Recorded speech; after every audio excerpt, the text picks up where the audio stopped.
Oh, come on. Come on, you piece of junk. Come on, start. Not again.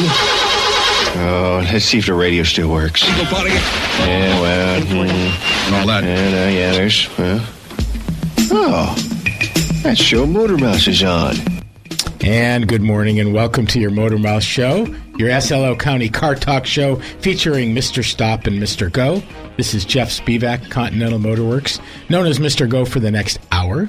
Sitting next to me, raring to stop and go, Per Matheson. Good morning, Matt. I like to stop, yes. I like that very good. It's good to be able to stop. Yeah, it is absolutely fantastic. Yeah, I mean, I think it's really essential. Right.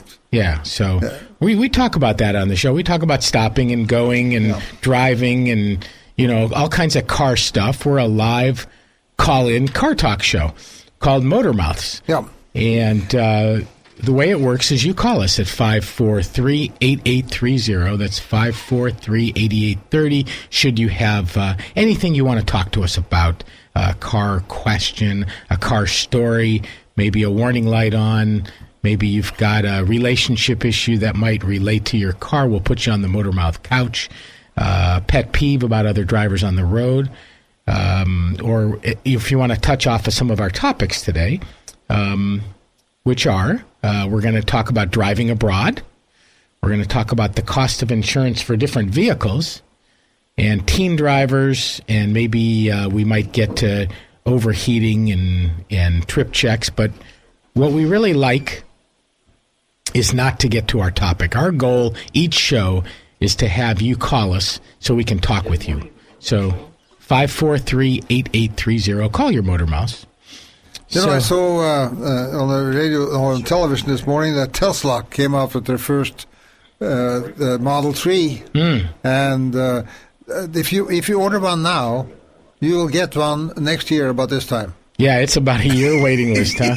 Yeah, I know a lot of people have put their names on the list. Of course, some people may back out now. They don't have to take possession of it. Well, I know, but I mean, they all had to put on $1,000. Yeah, but I think they said it was refundable if you don't want it. Yeah, all right. I think. But, hey, let's talk to Melody from Oceano. Good morning, Melody. Thanks for calling.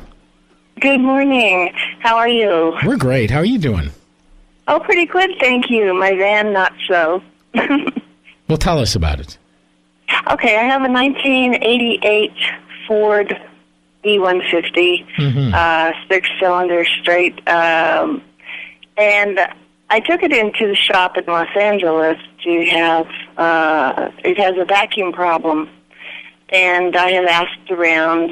When I took it into the shop, they said, it doesn't do it. What it does is, as soon as I put it in park and start it, it cuts off. I have to put it into reverse for it to not cut off or into drive. And so one person told me it was one vacuum hose and also maybe a vacuum sensor. And another person said, well, there are a slew of vacuum hoses, so I don't know. Can you help me with that? Sure. So let me make sure I'm clear on what's going on. So you start your car in park, and it doesn't, and it dies. If you don't put it immediately into gear, it dies. Correct. Is that correct? It dies in park. It dies in park. And then what about after it warms up? Is this only when it's cold? It is mainly when it's cold, especially first thing in the morning. But if I let it sit and go into the store for about an hour, it'll do it again. Okay. So, yes, it does sound like it relates to something having to do with the interface between your transmission and your engine. And I believe that car might have what's called a modulator valve on it, which is a vacuum-operated valve. Okay. So it's possible. I mean, the first thing that someone might check is that modulator valve and the vacuum going to it. It does sound like a vacuum-related problem or some sort of an idle valve problem. You know, that's unusual what's happening to your car, because usually it's just the opposite. Usually, really? Yeah, usually it idles higher in park. And then you put it into drive and it idles lower. And a lot of people have to leave it in park for a few minutes and then put it into drive because it idles down into drive. And yours is doing just the opposite, which is a little screwy. Doesn't that car, It is. If it is in the modulator valve, doesn't that also make it smoke? It could if the modulator valve is leaking transmission fluid back to it. So it can, or sometimes it can just have a vacuum leak. Yeah. Oh, I see. But yes, it could be. I don't have any smoke coming out. All right. Yeah, so not yet. So what you did take it into a shop in the LA, you said. Right, and they said it didn't do it while it was there. So they need it cold. So the trick is for you to leave your car with someone for a full day. Okay. Or the night before, so that they can have it the next morning, so they can have it happen. And then probably you need to, at that time, they diagnose it, but then once the car warms up, then they got to let it cool down again and try it, and then probably even 3 times. So that's what's that's what's hard about that problem is getting it to do it enough times that they can make sure that they fixed it right. But get it diagnosed properly. I see. Yeah, so you might want to, and if you want to bring it to Continental Motor Works, I'm certain that we can fix it for you. But you might want to write the 3 things down that I'm thinking are modulator valve or idle control valve. Idle control valve. Yeah, okay. Or and those things. Let me. 88 Ford is that? Do you know if that car's carbureted? Or fuel injected? No, it's not. It's fuel injected. Okay. Yes. Okay. How long have you had your van, Melody? About 10 years. Oh, nice. So it's been good. And how long has this been going on? I have been putting so much money in this. Actually, this has just happened probably within the last 3 months. Yeah. And how many miles do you have on it? 93,000. Oh, not many. Not bad. Wow. Oh, that's good. Nice. Yeah. Sounds like it's in nice shape. I hope. Okay. Well, I hope that I hope that was helpful. Yes, very much so. Thank you very much. I'm just the first time I just came here and moved here. First time I've heard your show, and I am very grateful that you were able to diagnose something for me to get it fixed. So thank you very much. By the way, the thing is that he didn't actually diagnose it. He gives you some points that it might be possible to fix it. But, it gets right down to diagnosis. You're going to have to leave the car so they can take and drive it and see what happens to them. I see. Yeah, so, we have been in the business of repairing vehicles now for 50 years. I have, but he has been 30, 40 years. Yeah, about 40. So we have some experience in it. And that's what what you're hearing from us is what we think it might be from our experience. But don't confuse that with a diagnosis. Yeah, but you've got some educated tips. And it's Continental Motor Works? Yeah, we're at Continental Motor Works, and you can look us up and give me a call on Monday if you want, and I can certainly tell you more about it. And if you call me on Monday, I can look it up in my computer and tell you a little bit more information. All right. And what city are you in? We're in San Luis Obispo. San Luis. Oh, thank you so much. I do appreciate it. All right. Have a great day. Thank you. Hey, Melody, you were the first caller today, so you also won a premium. So no obligation. If you just stop by the shop, I'll show you what you won. Oh, that's even better. Well, thanks again for calling, and have a good weekend. Thank you. You as well. All right. Both of you. Thank you. Thanks for calling the Motor Mouth. Bye. All right. From Melody with her 88 Ford E150, which is a van. Yeah. So, they have the E150, which is the E, I think, stood for Econoline. Yeah, right. And the F is their pickups. Yeah. But, they went to different vans now. Vans have gotten bigger. Yes. Yeah, they used to make small vans, which was kind of nice, and they used to make small pickups. And I don't know what happened to that because certainly people are looking for better gas mileage, but now it's hard to find those. Well, I don't think that they had the engines for the smaller. Well, of course they had them, but now the engine sizes have changed so much that maybe they didn't have some engines ready for that. Everybody wanted a V6, or a 4-cylinder. Now, of course, it's better. Now those there vans, you go. There you go. We got a picture of it up. Yeah. There's a classic There used to be a lot of those around. They used to be a real popular van. Yes. People would put beds in the back of them and make little campers out of them. And they're great vans. Yeah. Actually, they're great. Yeah, from the standpoint of wheel alignment on those vehicles, we had problems with the front shocks. Oh. They were not stiff enough. And in order to give them a good ride, they were pretty soft. And then because they have what they call a twin I-beam suspension, the two axles coming out, and as the front end goes up and down, the top and the bottom of those tires goes in and out like this. And if the shocks are weak, they will take and wear out the front tires real fast. Mm-hmm. We had a car in the shop yesterday that had bad control arms, and the tires were worn so fast. They wore out so fast. Oh, yeah, sure. I mean, that changed the toe, and that takes care of it. Yeah, so they were going, why did my tires wear so fast? Well, look at these control arm bushings. Yeah. So, what kind of car was that? That was a Nissan Murano. Oh. Yeah. We're the Motor Mouse. We're Matt and Jeff. We're here till 9 a.m. to talk with you about your car. And just like Melody just called, we would love you to call us at 543-8830. Our goal is not to get to our topics today and to talk to you. So love to talk to you about anything you want to talk about your car. So bring it on. Call us at 543-8830. I think we're going to go to our first break of the day, and we'll be back. And I got a classic commercial here.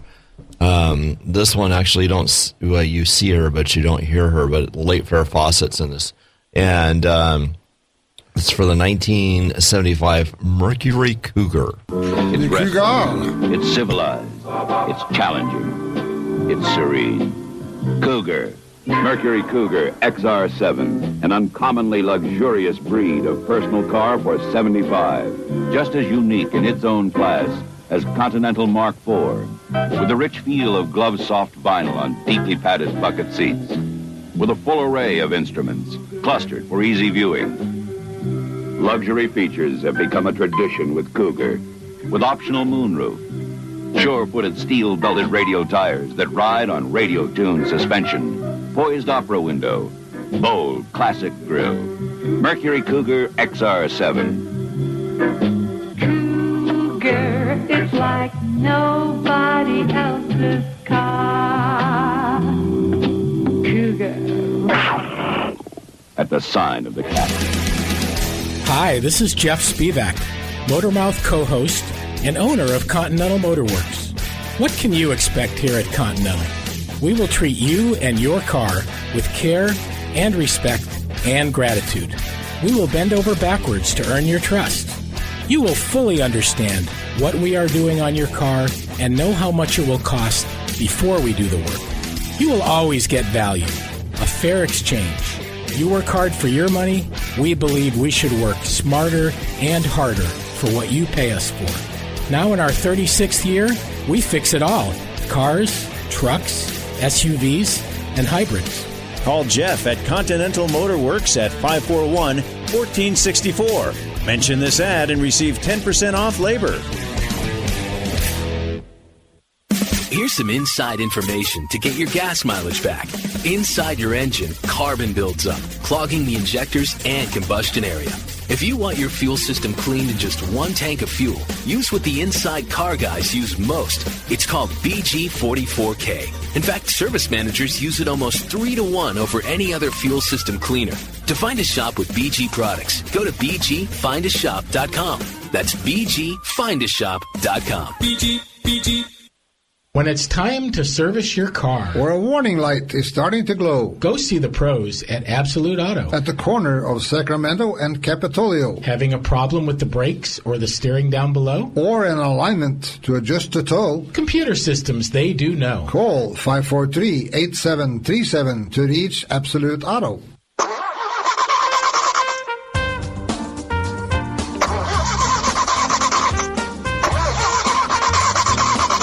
And we are back. We are the Motor Mouse. We're Matt and Jeff. We're here to talk cars, talk about you and driving and whatever you want to talk about. And that happens by you calling us at 543-8830, 543-8830. Love to hear from you. So I have a few articles that I took out of Westways Magazine, which is the AAA magazine, which has some good stuff about driving. And this one is Driving Abroad. So I think some countries, not all countries acknowledge U.S. driver's licenses. Some accept international driving permit. So one of the benefits to being a AAA member is you can buy one at the Auto Club for $20.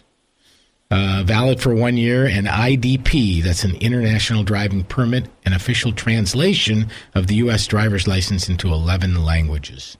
And it's used more than 150 countries. So if you're visiting a country and you have some rental car companies may require that you have this. So it sounds like a good idea to get one of these. We'll get back to this topic because we want to talk to Alan, who's just calling in. Good morning, Alan. Hey, yeah. Hey, guys. How's it going? Now I'm your official non-driving audience in your Motor Mouth. Well, we're glad you called. Yeah. Well, here's the question having to do with jump-starting somebody's car. Mm-hmm. Yeah, I was with a friend. We were coming back from the fair last night, pulled into a gas station in the Atascadero. Somebody there had an issue, so my friend fortunately had a long jumper cable, so was able to restart that car. But what I'm wondering is, well, this is for you to give the audience advice this way.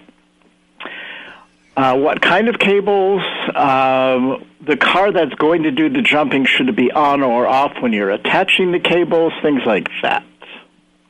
Okay, so it's fairly simple. So number one, make sure before you do anything, make sure that you know what the positive and negative cables are. Right. That you can identify them correctly and you're not guessing, even just by color, because sometimes someone may have replaced a cable and they took a red cable and they put it on the negative. And if you do that, it can be a really expensive mistake. I see. Not last night, but I've seen that before where you get a really nice blue arc if you don't connect properly. Yeah, and you can also... Not a thing to recommend. You can also, actually blow up an expensive computer and cause all kinds of problems. Oh, yeah, there you go. So anyhow, number one, first thing, bright light, and make sure that you absolutely 100% know what's positive and negative. And then hook up the cables on the car that you're using, the good car, the car that you're using that runs. Don't start the car yet.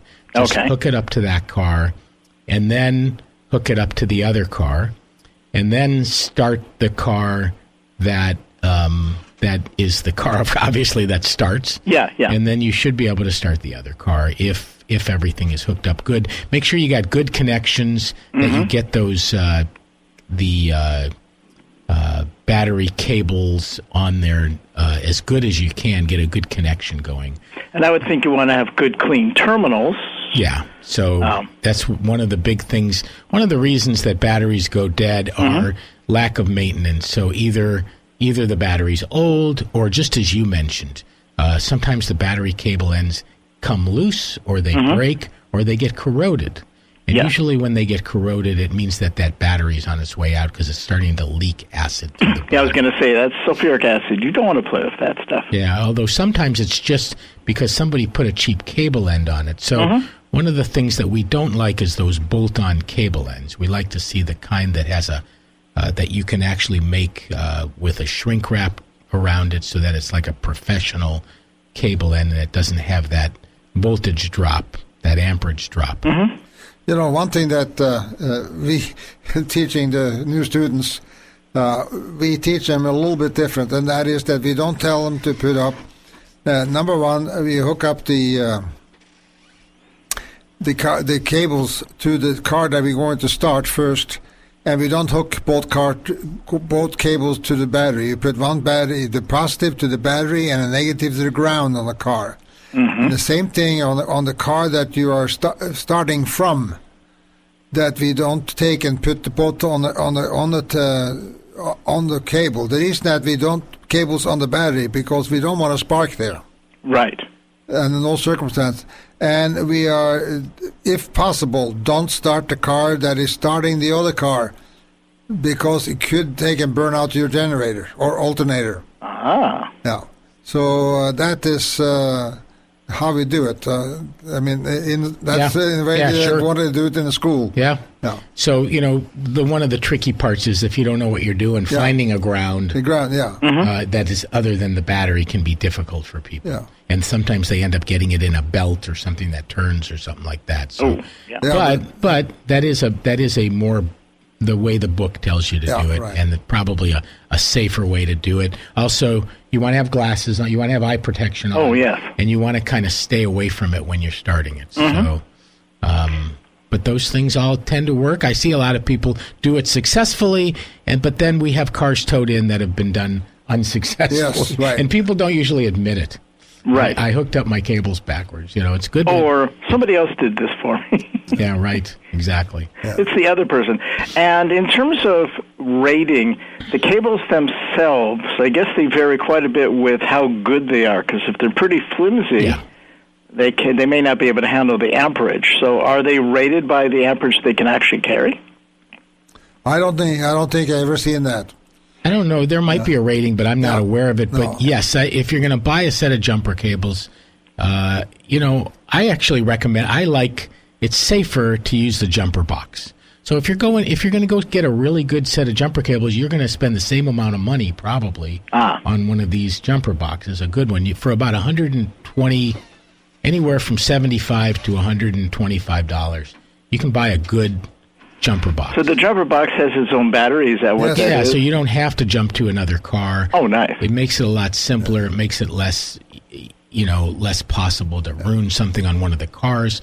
I'm a big believer in AAA. Most people these days honestly just don't know, haven't been trained in this, and this can be tricky to do, and you don't want to hook it up improperly. So there's so many benefits to being a AAA member, but one of them is you get 4 service calls a year. So you can use it for a jump, you can use it for a tow, you can use it if you're locked out of your car. And I think there's flat tire, any of that type of stuff they can help you with. So once again, having a basic AAA membership, which I think just for a single person is $49 a year, or having a AAA Plus membership. So the regular AAA, I'm not really trying to advertise AAA. No, but that's a bargain when you consider all the things that can go wrong. But that's a 7-mile tow, and then you can jump up to AAA Plus, which is a 100-mile tow for another $50, I think it's about, or maybe $30, something like that.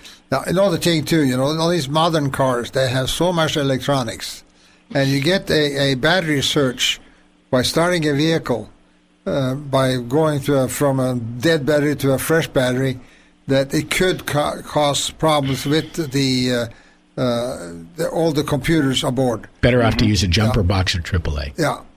Better, probably. There's too many liabilities in using jumper cables these days. So, kind of, if you can not do it, better off not to do it. Yeah. All right, very good. Thank you. You're welcome. Appreciate your call, Alan. Always appreciate it. Thank you very much. Hey, we're the Motor Mouths, Matt and Jeff. We've had calls from Melody and Alan. Would love to hear from you. Anything you want to ask about, talk about. 543-8830, as long as you can weave it into something about cars. If you want to talk philosophy, maybe you want to talk the philosophy of tire pressure or something like that, and then maybe we can talk about it. But let me say something that your love-hate relationship with your car. Well, let's it's a relationship issue. Let's talk a little education here. The schools are ready to start again in about. End of August the school starts. The community college just starts. A lot of young people that are interested in vocational education. From the standpoint in the automotive field, if you got a toolbox, you have some tools, and you know something about brakes, and you know something about busting a tire, you can get a job any place in the United States, anytime. I mean, there's always openings for those people that knows a little bit about this. I mean, not to have to be any specialty or anything like that. But, both Allen Hancock and Cuesta College has classes that starts out. So I think for the parents or maybe the grandparents to, if they seem to have a younger person, especially women, that would like vocational education It is available. Or even just to kind of put your toes in and just kind of learn about. You want to take a general automotive class. It's something that you'll use for the rest of your life. Yes. If you want to take a general house maintenance class, or electronics, or there's so many different things that you can start learning about, like whether it be auto mechanics, auto painting,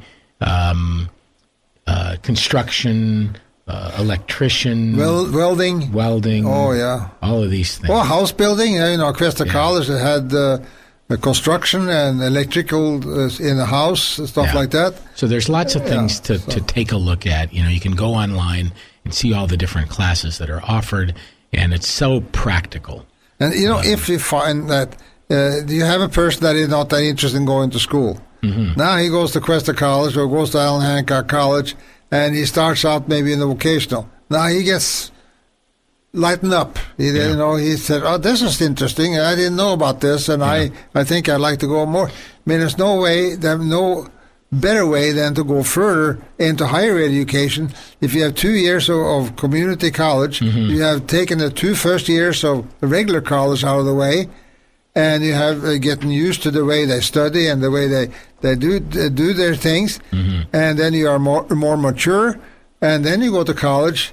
And then you have much better time at the college, and you can graduate much faster. And it doesn't cost as much. There's a lot of kids that don't take to the liberal arts, the big dose of liberal arts that you get in high school. And, a lot of them are maybe more meant for vocational. Yeah, right. And, that they need the leadership and the guidance to get them there. Yeah. And that's where the parents or the counselors come in to kind of steer them into something that's more suited for them. Yeah. I agree with you. So, but anyway, contact the colleges, community college at this time if you want to register, because usually classes fills up. I've heard that a lot of areas are kind of looking for people to work in them right now, because the big push has been always the universities and things like that. And there's nothing wrong with that, but not every kid is cut out for that. And, big needs. And there's big needs just for kids that want to be, in the vocational areas. You can make your way in auto mechanics. If you want, once you get your a little bit of experience and you get good at it, you can pick your way. Yes, absolutely. No question about it. No problem. So getting back to driving abroad article. By the way, phone lines are open at 543-8830. Love to hear from you. We would love to be taken away from our topics and talk to you. Now, talking about driving someplace else. I mean, you go to countries in Europe, they have different road signs than you have here, and you have different rules. If you are not most streets are marked, whether they are local streets or they're sort of a thoroughfare. If you are in a town and there's local streets and there's not a thoroughfare, then you have stopping. You has to stop from all traffic from the right. So if you're in a cross street, they don't have a stop sign, but there's another car coming in from the right-hand side of the street. You got to stop. If it comes in from the left side, you can go. When you're going to another country, what Matt is talking about is really important to learn the different customs. Yeah. If you get there, you think about the possibilities of getting into an accident, and then how confusing it would be if you're in a different country and not knowing how this all works. Yeah. And I think that's one, really familiarize yourself with what you're getting into, and then make the decision if you really want to drive there or not, if you're good enough. Yeah. And also, going on YouTube. YouTube is so amazing. To go on the computer and, say, okay, driving in Norway, or, and they'll have tutorials on there, and you can really familiarize yourself with what you're getting into. Let's talk to Sarah from Napomo. Hi, Sarah. Thanks for calling. Hi. I wanted to know if it's safe.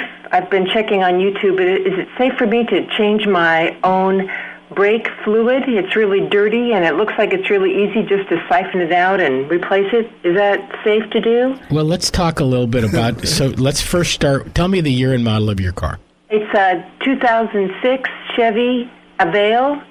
Okay, great.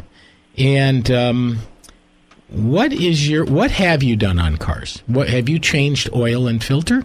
Yes, I have. Okay, and what else have you done? Tell me, give me a list of things that you know how to do on a car. Well, I used to have a VW Bug, and I used to change the spark plugs. And okay, good.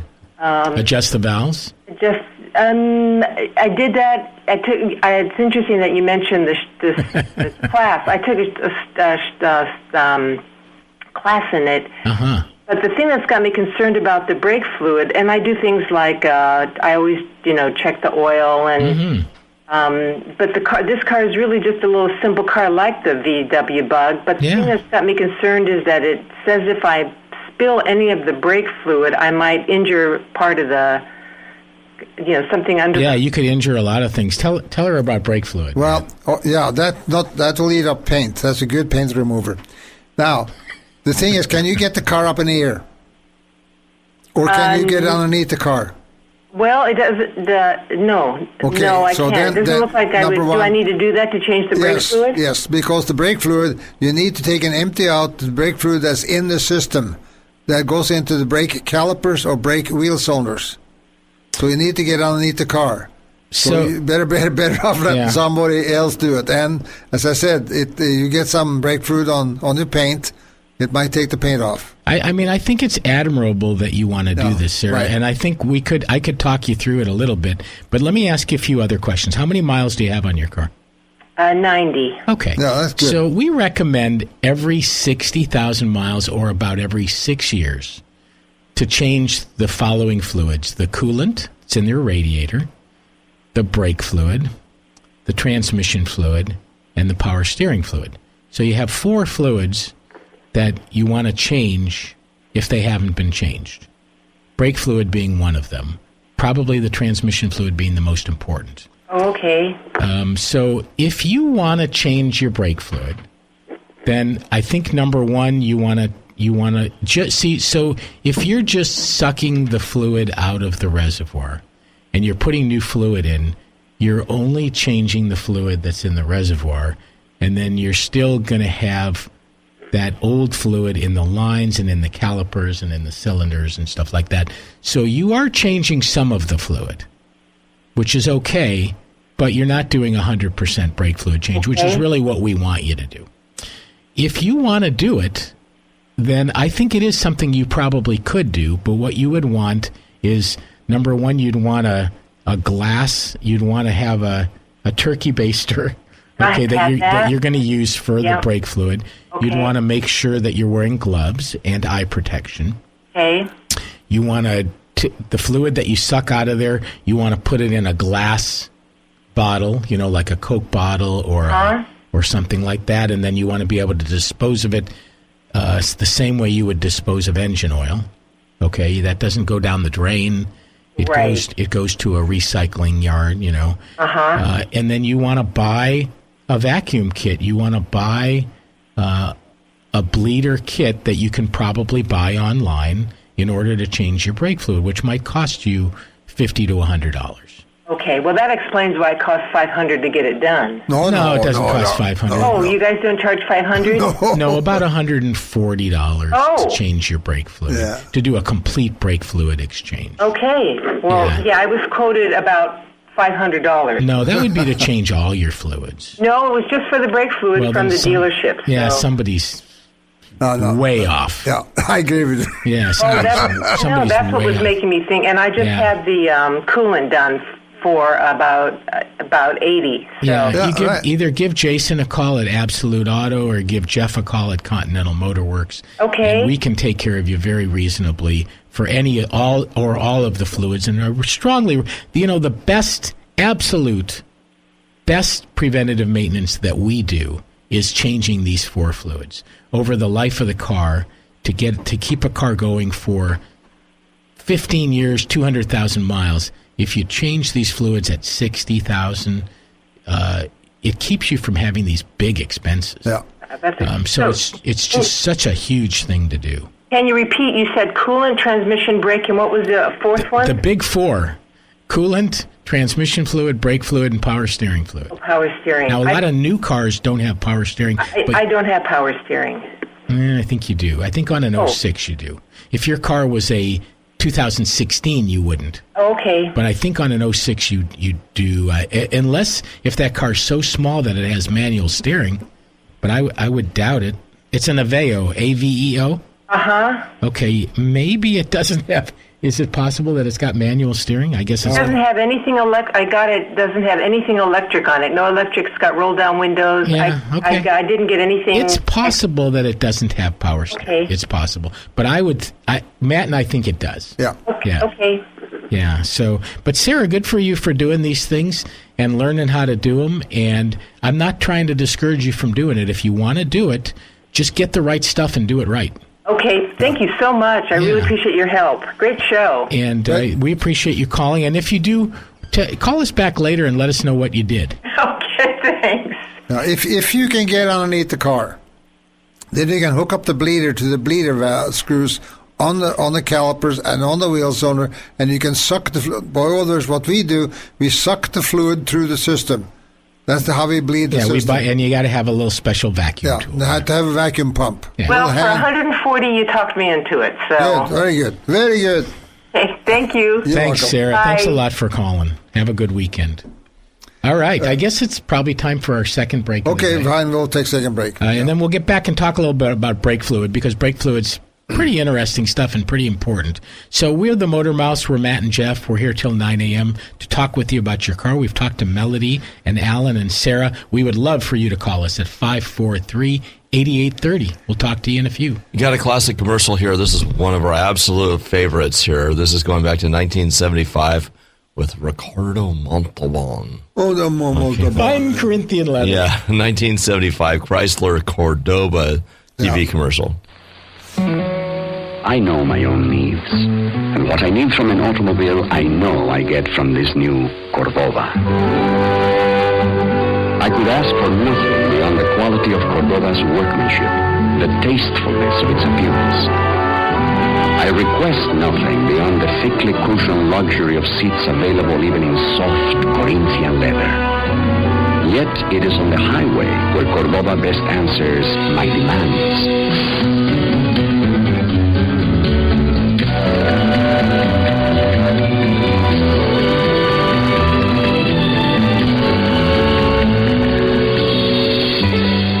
I have much more in this small Chrysler than great comfort at a most pleasant price.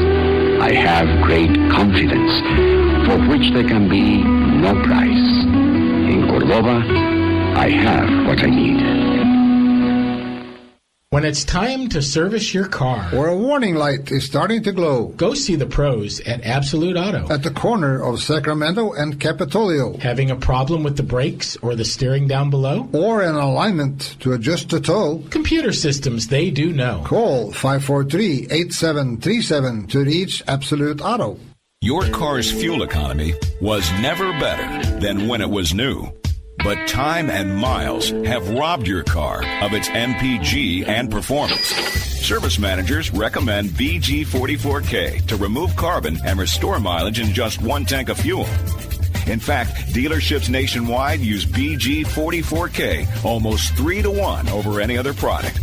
To find a shop with BG products, go to BGFindAShop.com. BG. Can you imagine selling your car next week and saying to the buyer, hey, don't worry, because the engine is covered against failure for life. It's called the Lifetime Protection Plan for the Engine from BG Products. Now imagine having this huge benefit free with your next oil service when you remember these two letters, BG. BGMOA is available at over 20,000 shops nationwide. Find yours at BGFindAShop.com. That's BGFindAShop.com. BG. Hi, this is Jeff Spevack, Motormouth co-host and owner of Continental Motorworks. What can you expect here at Continental? We will treat you and your car with care and respect and gratitude. We will bend over backwards to earn your trust. You will fully understand what we are doing on your car and know how much it will cost before we do the work. You will always get value, a fair exchange. You work hard for your money. We believe we should work smarter and harder for what you pay us for. Now in our 36th year, we fix it all. Cars, trucks, SUVs, and hybrids. Call Jeff at Continental Motor Works at 541-1464. Mention this ad and receive 10% off labor.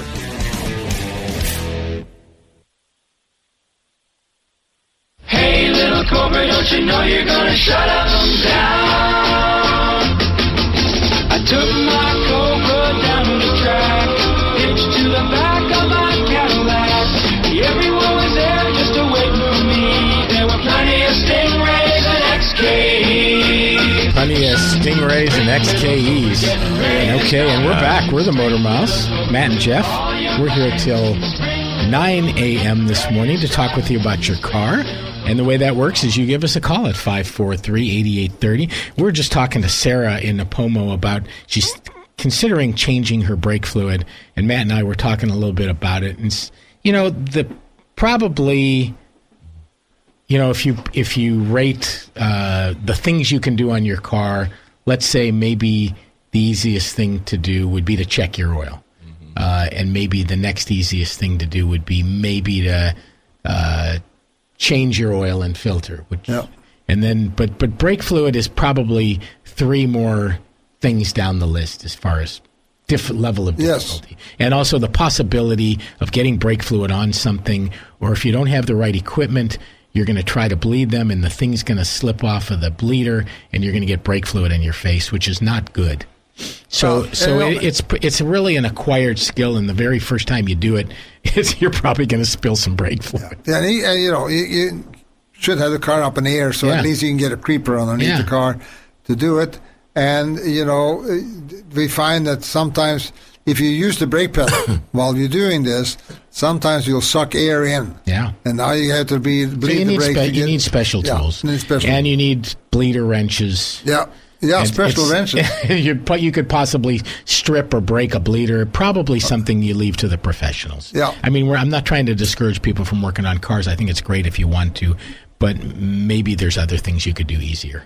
I got a little pet peeve I'd kind of like to go over. Bring it on. I'll bring it. Be real quick because I see I got a call coming through. But coming up to Paso Robles to the fair the other day, I had stopped at the bank really quick, and nothing against people that are parked in handicap spaces. That has really kind of nothing to do with it. But she was in a handicap space, and she backed out of it. She was on her cell phone. Didn't pay attention to the fact that I was coming up behind her almost. And then also... Did you pick them up and put them on hold and then continue? Yeah. And she was backing out, and she... Didn't pay attention to the fact that I was there, really. And she was on her cell phone, and then when she put the car in drive, she almost hit the car in front of her. And she was on her cell phone, as I said. Yeah. So just please pay attention to driving and not being on your cell phone. Yeah, I think, once again, the safest way to drive is 2 things. Leave early and... 100% of your attention on the road. Those 2 things will make you can have the safest car in the world, but if you're not doing that stuff, then it ain't happening. So, once again, we all see people on their cell phones, we all see people in a hurry, and they're driving kind of nuts. So, pay attention. It's better for you anyhow. It's more fun to drive, and you're not all distracted on stuff. Okay, so driving abroad, I think we've talked a little bit about it. I think it's possible that your auto insurance may not cover your car abroad. Not typically, but rental car companies may offer short-term insurance available. So you call your insurance agent, find out if that country does accept it, and, be safe. Do it right. And make sure that if you are an older or elderly person that's going to drive the car, that you're allowed to drive in a country. I think they may have different age limits. They have different age groups that when you get to a certain age, you have to have special permits to drive. Yeah. And, their requirements for driver's license is totally different than here. It costs hundreds or thousands of dollars. Yeah. To get the permit, and you have to have a permit to drive at night. You have to have a special permit to drive in the snow. Yeah. So call AAA and ask. Right, exactly. And they'll be able to fill you in on some information that might help a lot. So we got Bob. I think no, we have Dave, actually. Dave in Los Osos. Hi, Dave. Hey, good morning. Thanks again for another show. How's it going? Thank you. Good. I was kind of going back to a topic you had earlier. Someone called in on the van, the Econoline, and then you guys were talking about different motors and different sizes of vans, how they've gotten bigger. And I'm a question on the different motors that are available. You know, I'm looking at a Chevy series, and I know their vans, they come like in a 15, 25, 3500 range, and then the 3500 sometimes is extended body. Looking to buy one, but the more recent, you know, some of your advice in the past, which I like, is to try to buy the most recent van, lowest mileage that is in the budget, and the more recent extended vans all seem to be 6 liters. But I just wanted to hear your opinions on, like, the Chevy has the 4.3, I think, which is the V6 that they sometimes put in the 1500. Then they got I guess they went to the 4.8 V8, and then the 5.3 and the 6.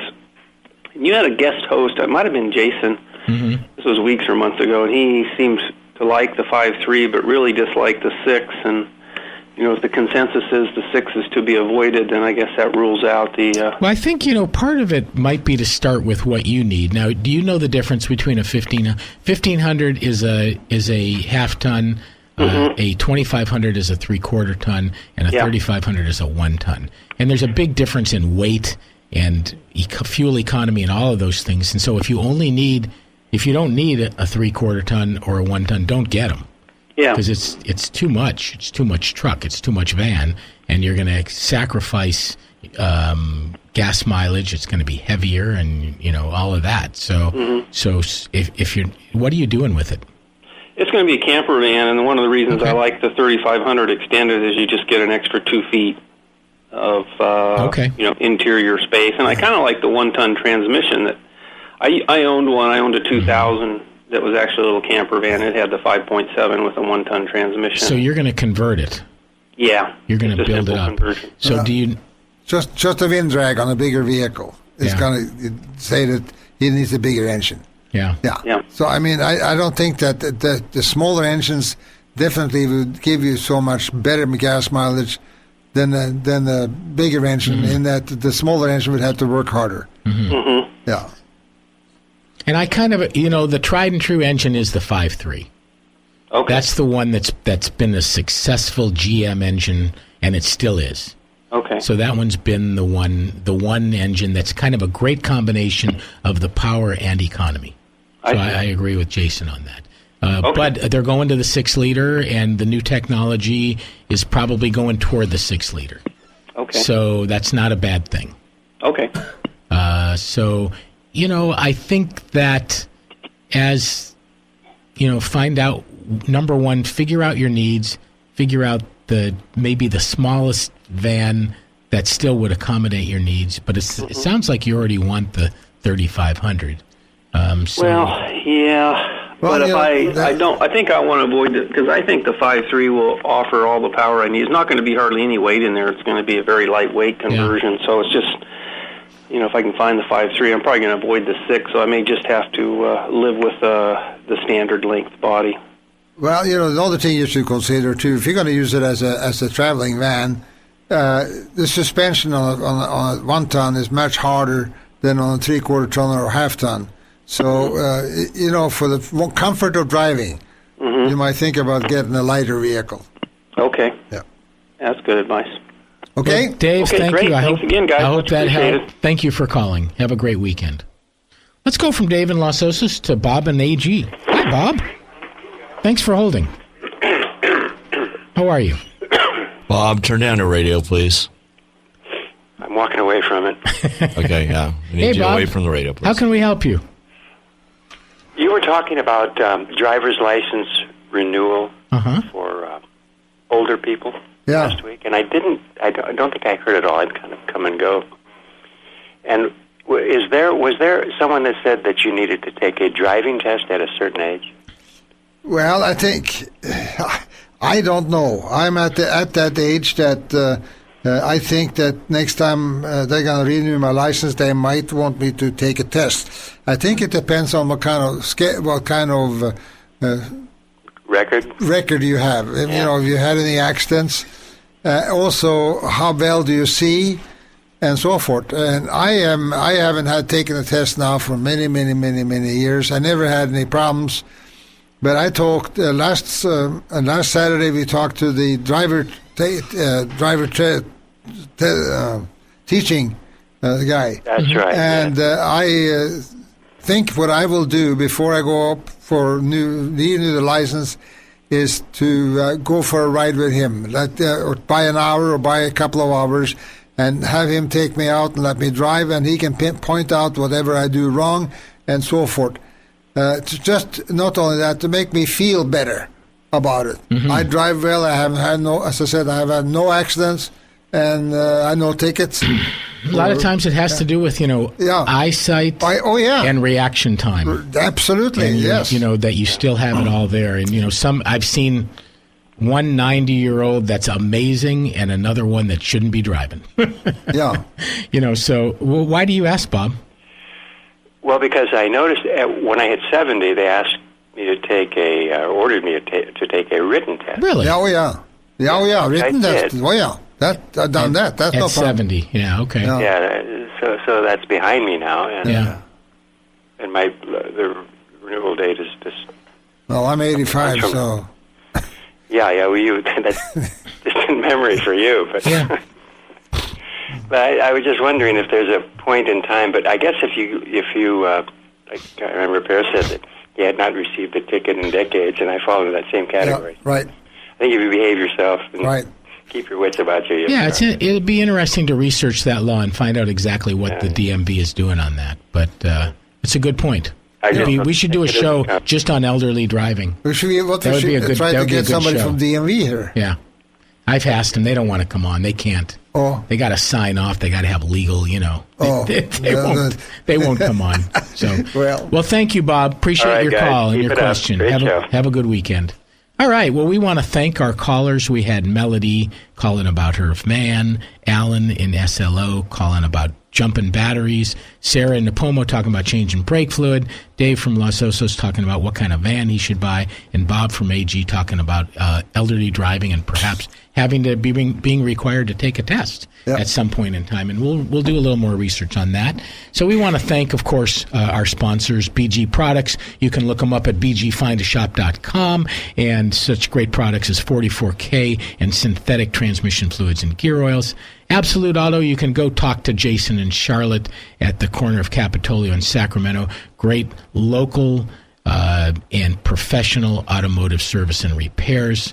Continental Motor Works, we're at 1101 Laurel Lane. You can reach us at 541-1464. And Bike Slow County, advocating and working for safer transportation and bicycling and better bike lanes. And also you can get educated. If you're starting to ride a bike and you want to learn how to do it properly on the road, then you can take an adult education, bike education class through Bike Slow County. Look it up. Hey, it's looks like it's kind of socked in out there. Well, it's going to be socked in till noon, they said. Is that right? Yeah. Socked in till noon. Yes. And then maybe it's going to hit about 70-something today? I don't know, maybe more. Okay. Thanks for listening to the Motor Mouth Show. Write your Motor Mouth questions down for next week. Matt and Jeff will be back next Saturday morning. Have a great week. Be safe out there. Don't forget to use those turn signals. Leave early. Keep your attention on the road. Have fun. Have a great weekend. Don't talk on the telephone.